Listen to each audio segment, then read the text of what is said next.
Hello people of the earth and welcome to QuickSaveTV. My name is Mike and today I'm going to give you, in short, it's going to be my opinion and input on the design solutions and ideas Blizzard is taking with Diablo 3. Okay, I have been meaning to make this video for a while now, and this video generally is going to be like a podcast rather than the actual video, so you don't really have to watch it if you don't want to. Okay, you can just play the game, any kind of game you want, and just listen to me talk about these things, and hopefully it will bring you some additional ideas. And in well, majorly the way I see it, it's going to be very pro Blizzard and not so much pro-hating voices. It's going to be mostly against the hating voices against Blizzard for several reasons I will mention down the road. Generally, I am pro-consumer, and that is the reason I'm going to argue in favor of Blizzard today. So I'm going to be the advocate of Diablo, because I just think that they're making correct steps and correct decisions. Now, let's just go ahead and start with this. As a primary structure-wise, as a base for my structure, I'm going to use the Patch 103 design preview published on the Battle.net forums for Diablo 3. And yeah, generally, let's just go ahead and discuss the things they talk about. Let's just start about prehistory. Why do I want to make this thing? Why do I want to share my opinion with you? And the reason is because I keep hearing these ridiculous and baseless accusations towards developers of Blizzard, the developers of Diablo 3, in essence, excuse me, for there have been accusations of anything, okay? And the only accusation there weren't in maybe using the child labor, but probably there already were somewhere, I didn't see them. There have been accusations in making a very faulty software, it demands to return money for the software, and the accusations for not inventing and improving enough in the genre, and many others, which are, one is more ludicrous than another, okay? And I do realize that a lot of people got frustrated with the game. But what is the frustration? What was the frustration? Oh my god, the game does not log in, I cannot play the game. Error 37, good lord, world is ended. Okay, that seems like a pretty goddamn reasonable explanation, right? The game does not invent in the genre. Wow, that's pretty goddamn interesting, especially considering that Diablo 3, in essence, brought to the genre much more than a lot of clones existed before, and based off Diablo 2 again and Diablo 1. You want examples? You want me to outright accuse of plagiarism? You want me to do that? Okay, fine. Not necessarily plagiarism. A direct iteration on Diablo 2, and sometimes outright copying, would be Loki, Titan Quest, Torchlight. Torchlight is probably the best of them, okay? That's probably the best iteration I've ever seen on Diablo-like game. Let's continue. Space Siege, probably the worst iteration on Diablo 1. Then we have, I apologize, touched my microphone. Then we have, let me remember, Blood Magic. The kind of inventive iteration which failed miserably was a lot like Diablo 2, which tried to bring all its own mechanics, but could not refurbish them enough to make them good, and sucked at the end, okay? Next, let me just remember some others. I cannot remember anything else at the top of my head. There were another one like a alien kind of shoot 'em up, again action RPG game, a direct ripoff from Diablo 1, and horrible at that. Good lord, it sucked. Could not play anything else. Diablo, action RPG addict, could not play anything else. Wanted to play this goddamn game. How much I was dissatisfied. It was just bad. And in these games I've mentioned right now, all of them, they really have some good sides to them, okay? Very good sides. In some cases, unbelievably good, well-made products, okay? But you don't really call them so much innovative, because there's not much innovation in them as such. In Blood Magic, there was changing body parts of your character according to the kind of magic he was using. Fair enough. Nice innovation. Good innovation. Very similar in the way Diablo 2 innovated on Diablo 1. The rest of the mechanics in Blood Magic were really similar to Diablo 2, except for potion mechanics, which were really outright ridiculous. I cannot say I liked it. Then we have Loki, which was a direct rip-off of Diablo 2, and it failed miserably in every aspect of it.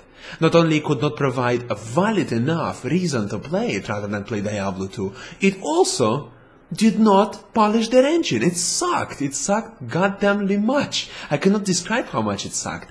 I wanted to love the game. I loved the mythological aspect. Everything else was horrible. It was just outright bad. There's no example. There's no comparison. Then we have, what did I mention before? That was like a Torchlight. Torchlight was amazing. It was the most amazing iteration on a Diablo-like game I've ever seen in my life. Runic Entertainment, they really pulled this, ace up their sleeve. It's amazing. They managed to combine all of the floating ideas in the air inside one game, and they actually also improved on them and brought some others. Amazing. There's no way to describe it, okay?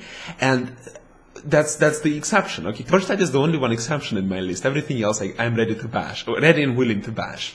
And now we have Diablo 3, which in essence brings the auction house integrated in the game, allowing all the players to sell items and gives you a relatively quick comparison and, the living economy in the game, which was so amazing in World of Warcraft, in my opinion. That was it was the whole reason for me to start playing World of Warcraft in the first place. I started playing it because of the auction house. Not so much the story or the, the gameplay elements. It was the auction house. That's what I wanted to see. That's what I wanted to participate in, and that's what I loved, okay? But enough of me ranting on this. Let us continue and see how they actually try to recoup with the problems in Diablo 3. Because do not be mistaken, okay? You're not mistaken if you say that Diablo 3 is a troubled game. But a really big mistake is to actually seeing what they do and how they're trying to pull it up to improve it. Very, very unnatural and irrational to actually accuse them for not bringing new content out there and to improve what they're actually doing. They're actually thinking very hard on how to improve the game as it is in the current state right now. And the very, very low amount of bugs and issues in the game is a direct show-off of that. Oh, you think the Diablo 3 is a bad game? Oh man, you obviously did not play a bad game in the past, okay? I can give you that. Okay? You obviously didn't play Loki when it started. Well, that was buggy. This isn't. You obviously didn't play Blood Magic when it started. There was hell of a lot of bugs there. Here, it isn't. The amount of bugs is so minuscule, it just, you don't feel them. Okay? The bugs with the achievements, good lord. Okay, I'm an achievement whore myself. Like, did you die or something because you didn't get an achievement? Additional 10 points? Oh, Jesus. Anyway, let's continue to what they actually said in the patch notes, and I'm gonna give my feedback on that and actually what I think about these changes, what they plan to do in 103. Of course, 103 is not yet available to us. We have 101, 102, 102B, the most recent patch of which I made this small video about it, you can watch. Now, what they want to do is they want to readjust the drops in the Inferno difficulty in such manner that in essence, all drops, all items will be dropped. There is, how to even start it? There is several types of item levels in the game, which can be equipped only at level 60. There is level 60 items, okay? There's level 61, 62, and 63. Of course, the higher the level, the more potential the item has. It is not impossible for item level 60 to be better than item level 63 if the item 63 had a pathetically bad rolls, okay? But the potential is higher. So item level 63, items with this kind of attribute, allocation, they will generally, at their best rolls, be much better than item level, for example, 61 or 62. Now, what was before, the problem right now with Inferno, what leaves me very frustrated as I play it, is that I am forced to use Auction House. And prices on Auction House right now are dictated by elitist players that were able to push their way through Inferno and right now are playing on higher acts of Inferno, and I cannot advance in Act 1 because it's very difficult. Because in essence, it's not so much a skill lackage, it's much more a gear lackage. I just can't, okay? I've invested heavily in defense of my character, but I don't have this enough damage, and the reason why I don't is because I cannot get my hands on a good weapon, and I just don't want to sit there and grind, because I want to also make some videos for you. I have very important things to make in university and blah blah blah bish, and really what it boils down is to bad design of drops on Inferno. So how do they plan to combat this? Right now the drops on Inferno are as follows. In Act 1 you can only get items up to level 61. item level 61. If you get item level 61, it's like, you know, God bless drop. It usually does not happen, very slim chance, and you cannot get anything better. And it's like, it's the top of the line. In Act 2, you can get items up to level 62. In Act 3, 4, you can get items up to level 63. Okay? So in essence, in order to be geared out, to decked out in the best items in the game, you have to be on Act 3 or 4.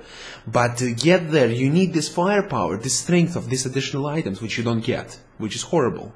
Now, how they want to pace it, I will probably provide you this small tab right there.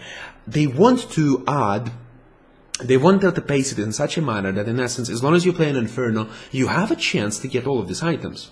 However, the deeper you go into the depths of hell, figuratively speaking, the higher the chance you will get to obtain all of these items. We're talking about not only item level 63, but all of them, 62 and 61. So although you will be able to get these items with a slimmer chance on Act 1, you will have much better possibilities on Act 3 and 4, which I think personally is a great addition because it changes the way you treat Inferno. Inferno stops being this gigantic pain in the ass and rather becomes a great place, in a way, an endgame for Diablo 3, which of course it won't ever have, but it's better than nothing, and it's a very exciting change. I'm really excited to see how it's gonna work out.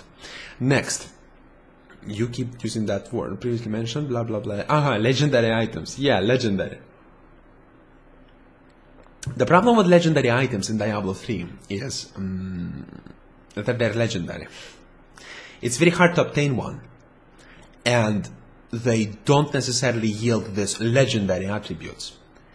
The difference between legendary items and rare, let me just describe you in a nutshell. What the hell is the difference between coloring, right? In case you don't know. There are several types of colors in Diablo 3, and each of them describes the overall quality of the item, okay? Without looking at the item level. Now, we have gray, a total pile of shit, if you want my opinion. That's usually white items with negative suffixes on prefixes, okay? Like, for example, cracked axe, cracked iron axe, which has lower damage than a normal axe, okay? Horrible addition to your inventory. White items, again, kind of suckish items. White items is the base item of any kind.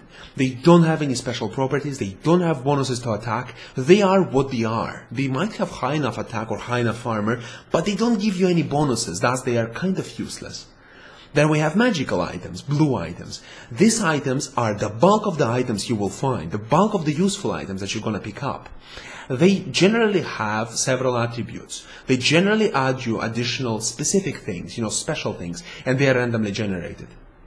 Then we have yellow items. Yellow items are in essence blue items with some more randomly generated attributes or characteristics. For instance, when you have a blue item for the same level, it might give you 4 random properties, whereas a rare item will give you 6. So, rare items are not necessarily better than blue items, but they have much higher potential. If you want percentage-wise, they have 50% more potential than the blue items will ever have. Okay? Next, we have green items, which are essentially set items. Now, set items, unlike in many other games, set items in Diablo 3 are rare items, the same in quality as rare items, but they also give you a set bonus. So, in essence, they are not stronger than legendaries, and in many circumstances they will be weaker than good rare items. But because of this, addition of the set bonus, they can compete efficiently. And then we have legendary items. Now the problem with legendary items, because a lot of people who play Diablo 3, they also played other RPGs, specifically they played World of Warcraft, okay, no point to dick around that, they did, okay, and they know that in World of Warcraft, when you get an epic legendary weapon or an armor piece, it is goddamn legendary. You look at it and you drool, because it's that freaking good. Now, in Diablo 3, it's not the case the way it works, right now at least. In Diablo 3, legendary items, just like rare items compared to magical items, have additional randomization capabilities, and they have higher passable quality than the rare ones or the blue or the magical ones.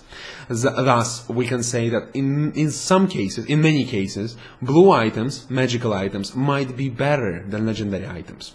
But in the best roles of each, legendary items will always be winners. Now, the problem with that, except for the mindset of the people playing the game, is that legendary items do not drop that often to see that comparison. And people are like, oh my god, I played Diablo 3 for 100 hours and got one legendary item, and good lord, it sucks. Yes, it does. It just you didn't get lucky enough, and it's kind of a problem. But that's the way game was designed. Now, what they want to do is they want to, in patch 103, they want to provide, or in patch 1.1, they don't know when they're going to finish it, they want to provide for each legendary item a specific characteristic which will make it truly legendary, and of course the allocation of these attributes, you know, which will make it clearly better than the other items, which I don't think is a bad idea, but a fair amount of randomization have to be in place. Otherwise, the item grinding, the base and the root of Diablo 3 will be killed. They have to be really careful with that. I should put my hands off the table so it doesn't shake much. Let's continue. Now, the Nephilim difference. In essence, Nephilim Valor mechanic at level 60 promotes the player to play game as long as possible. So, as you play the game at level 60, whatever difficulty you play, it's irrelevant. You, with each kill of elite pack, it can be one monster, it can be a pack of monsters, as long as they're tied together with the same attributes, characteristics, you know what I'm saying? Elite pack, it's called. You get 1 point in Nephilim Valor. There are 5 total, that's a stack of Nephilim Valor, and Nephilim Valor is an effect that for 30 minutes, increases your chances to get more gold and a magic find, which is essential in order for you to get the most from your play in Diablo 3. Because with higher level of Nephilim Valor, you're going to get more gold, of course twice as much gold at least, and more magical items, which is the base. You know, you want to equip your character, that's very important. Now, it drops, it essentially resets if you change any of your skills or if you leave the game, which promotes you to stay in the game as long as possible, which promotes, you know, a longer playing sessions, which is awesome, okay? Good. Now, what they want to change in it is they want to reduce the amount of guaranteed rare items you're going to get from a boss. Right now it's 2, okay? And increase, if you have a stack of Nephilim Valor, 5 out of 5, increase the amount that drops from the elite packs by 1, guaranteed. Okay, so in essence, they take off the boss drops, they slightly decrease it, but overall drops will increase dramatically because of the stacks of monsters that you're going to attack. And because of the way game designed, the elite packs and rare packs of monsters, they're much more difficult than bosses. They're immensely more difficult, and I don't think it will bring disbalance into the game. Next, they wanted to change the way group operates. Now, there is a problem with groups. It always was. In Diablo 2, it was the same goddamn problem. When you join a group of other players, or even want to play with your friend, the monster's health and damage scales. The problem with this is the way it scales. For instance, in Diablo 3, yesterday we were playing with my friend. He's a demon hunter. And even when he plays alone, monsters one-shot him, they just one-shot him, okay? He just flies away from each and any of them. When he joins the game with me, I don't really feel the difference as a barbarian decked out in armor and resistances, but he dies even faster, with half a shot. And that's horrible. That's not the correct design solution, because the game becomes brutally punishing for him, whereas for me, I barely feel it. When we in essence get double drops, because we're friends, we can easily share the items we get. I get my drops, he gets his drops, but he dies all the time. He doesn't enjoy the game. Because as Demon Hunter, he has much lower damage mitigation, and no matter how much we try to stack him out, to gear him out in resistances and damage mitigation, doesn't work.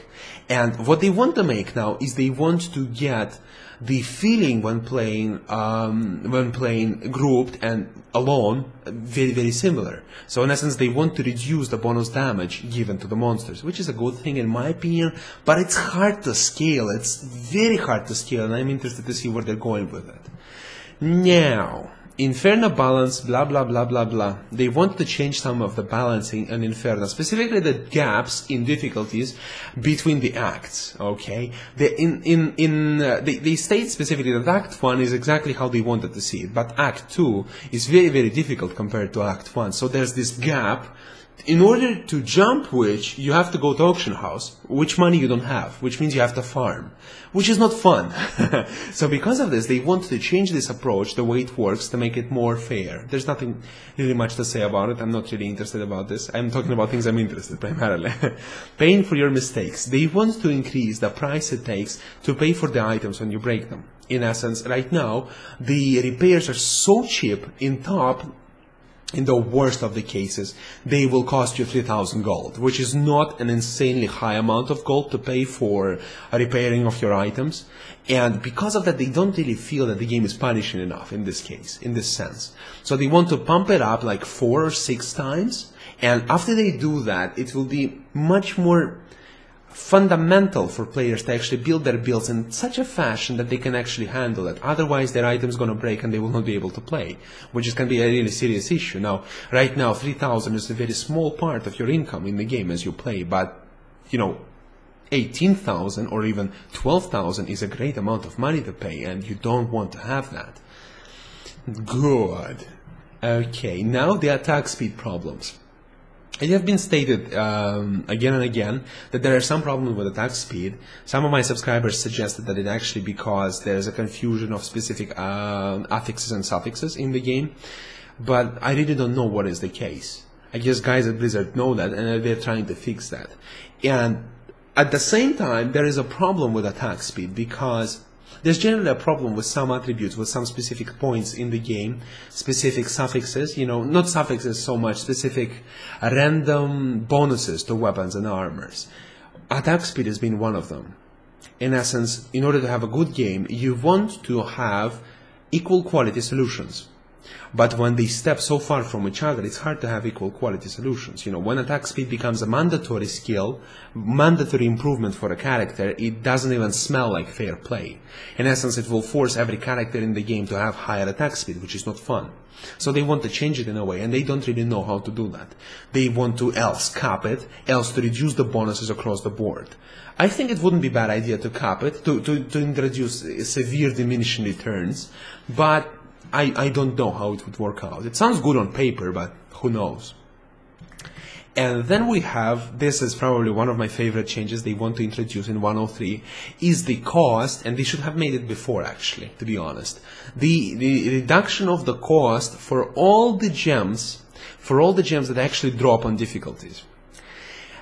Diablo 3, when it comes to gems, to sockets, you know, there's sockets and some items in the game in which you can insert gems, which gives you specific benefits, such as additional strength, additional health percentage, additional gold drops, additional whatever it is, okay? And the problem with additional damage for your weapons, or a critical chance, and the problem with this stuff is the gems that are dropped specifically on difficulties normal, nightmare, and hell are absolutely useless, for the most part. Only gems, flawless square, are useful, which drop majorly in Inferno and rarely on Hell. Now, why are they useless? Because if you would go to auction house some days ago, when it was actually working, right now it's on heavy fixing, and they disabled the commodity auction house. And when you would actually go buy stuff, you would realize that it's much cheaper for you to buy flawed gem, you know, for 93 coins, rather than take 3 cheap gems, which in, you know, market price it's about 150 coins, and add 500 gold on top of that. And also to have a crafter, to have an artisan that could actually do that. Which is a big difficulty. It's horrible, okay? That's a horrible design mistake, because thus, it renders all of these gems useless, up to a point that I was actually throwing all of them away and would only keep square and flawless squares, okay? Now, what they did, they reduced the price dramatically up to a point that it becomes beneficial for you to do that. They reduced the price from 500 to 10 and from 20,000 to 100. That's a ridiculous price decrease. And I think that's awesome. It will help them to combat the problems in the economy of Diablo 3 right now, and to overall will improve the game in the long run. Next thing, nerf them, buff me. That's not important, I'm sorry. And yeah, okay, anyway. Okay, they will include that. Okay, that's about design. One thing I wanted to add, any crafting above Flawless Square did not reduce in price, so it's still going to be very expensive. Thus, the economy will not get reduced to nothing. The gold will still be important. Now, in short, that's what it is. That's what they're doing with the game right now. That's some of my opinions on that. Of course, I could talk for hours and hours on that, okay? And I don't blindly support companies. I'm generally consumer. I am pro-consumer. I am here to represent you guys. I'm not here to represent Blizzard. Blizzard have enough people to represent them without me. But what I'm trying to say here is that we have an instance in which we finally have an evolution in action RPG after Torchlight. Okay, Torchlight was the first real evolution and improvement in action RPG, which could be considered, which wouldn't be minuscule to a point that it could be discarded. Now, what I'm trying to say here is that you have to be fair and give it some time in order to actually realize if they're doing what you want or not. And Diablo 3 is far not the most bugged game when it comes to this, and because of the manner in which we play the game, which is essentially always stay logged in and etc., there are of course a lot of problems and issues with the server. You have to understand that. That's just how it is. That's how it was with World of Warcraft, with Warhammer Online, with all the games that require you. There's a mosquito flying. I hope you...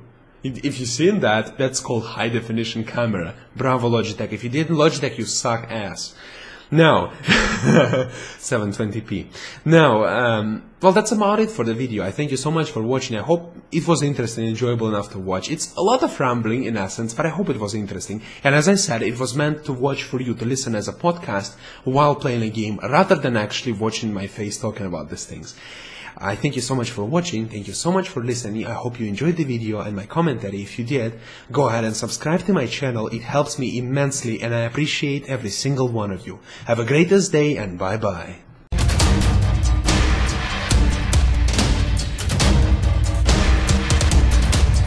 The armor percentage jumped 3% up, 71.43, and the cold resistance jumped up 10% to 60.44. You would easily perma-stun a boss and just... that's for instance how I killed one of the bosses. I just got into there and I perma-stunned him until I killed him, okay, without even paying attention to any of his odds.